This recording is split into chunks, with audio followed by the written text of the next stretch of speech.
Hello, I'm Alex. Welcome to Case Brief brought to you by the Missouri Sheriff's Association. Before we get started, I want to remind everyone that this information is for training purposes only and in no way is to be considered legal advice. Today's brief covers an Eighth Circuit Court of Appeals case dealing with the First Amendment rights of inmates. The court's decision in Lamar v. Payne provides a framework for understanding how prison rules may conflict with inmate rights. Anthony Lamar, an inmate in the Arkansas Department of Corrections, filed a 1983 action alleging that several corrections employees' defendants retaliated against him for exercising his First Amendment rights by filing a grievance, by circulating a memorandum encouraging other inmates to file grievances challenging a new administrative directive, and by threatening a lawsuit.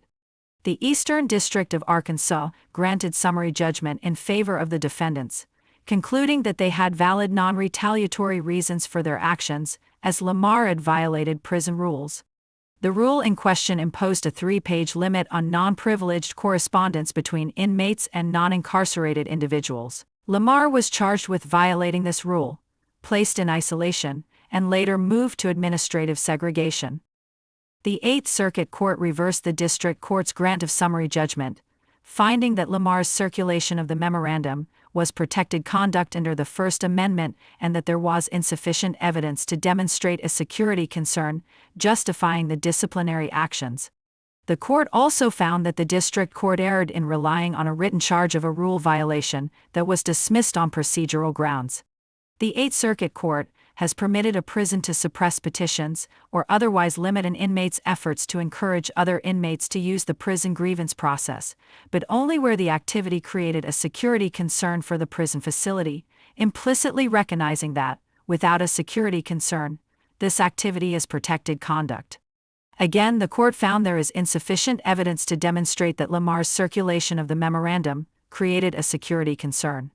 The only evidence suggesting that a security concern existed was the characterization of a rule violation that encouraged the inmate population to band together in order to disrupt unit operation.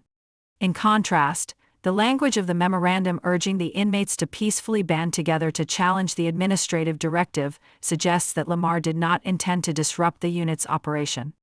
Without further evidence demonstrating a threat to prison security, the court concluded that Lamar's circulation of the petition falls within conduct protected by the First Amendment.